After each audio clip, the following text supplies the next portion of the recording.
আচ্ছা, আমাকে একটা কথা বলো, পুরুষ কিসে আটকায়? রূপে আটকায়, গুণে আটকায়, মায়ায় আটকায়। আসলে পুরুষ আটকায় কিসে? এক দেশের এক রাজা ছিল, তার এত ধন সম্পত্তি থাকা সত্ত্বেও তার জীবনে মনে হচ্ছে ভালোবাসার অভাব, তাকে একা একা বোধ হচ্ছে। তাই সে আর এক দেশের এক রাজকন্যাকে বিয়ে করে আনলো। বিয়ে করে আনার পরও তার মনে হচ্ছে তার জীবনে ভালোবাসার অভাব। সে আরো একটা বিয়ে করলো, কিন্তু তারপরও তার মনে হচ্ছে জীবনে ভালোবাসার অভাব। ভালোবাসার অভাব মিটাতে যাইয়ে একটা না, দুইটা না, তিনটা না, সে 9টা দেশের রাজকন্যাকে বিয়ে করলো। তার এখন 9টা বউ, তারপরও তার মনে হচ্ছে জীবনে ভালোবাসার অভাব।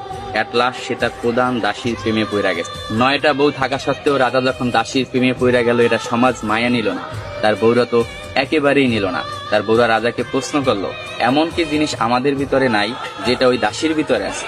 আপনার যদি বউ দরকার হয়, আপনি অন্য কোনো রাজার মেয়েকে বিয়ে করবেন, আপনি দাসীকে কেন বিয়ে করবেন? তখন রাজা বলল, 9টা বউ থাকা সত্ত্বে আমি রাজা হইয়া দাসীর কেন প্রেমে পড়লাম, এটা শুধু আমি তোমাকে না, পুরো বিশ্বকে দেখাবো। এটার জন্য আমি কালকে বড় একটা অনুষ্ঠানের আয়োজন করা হবো। ওই অনুষ্ঠানে আমি প্রমাণ করাই দেব আমি রাজা হইয়া কেন দাসীর প্রেমে পড়লাম। পরের দিনকে একটা বড় অনুষ্ঠানের আয়োজন করা হলো। ওই অনুষ্ঠানে 10টা থালা ছিল। 10টা থালা 10 রকমের সম্পদ দিয়ে ভরপুর ছিল। কোনোটায় টাকা, কোনোটায় সোনা, রূপা, হীরা, মুক্তা ইত্যাদি ইত্যাদি দিয়ে 10টা থালা ভরপুর করা হয়েছে। 10টা থালা ভরপুর করার পর রাজা সবাইকে বলল, এই 10টা থালায় 10 রকমের সম্পদ আছে।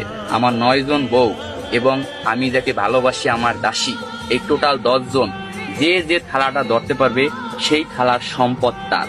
এই কথা শোনার সাথে সাথে তার যে 9টা বউ ছিল দৌড়াইয়া যাইয়া এক একজনে এক একটা থালা ধরলো, কিন্তু তার যে দাসী সে দাঁড়াই ছিল, সে কোনো প্রকার থালা ধরলো না।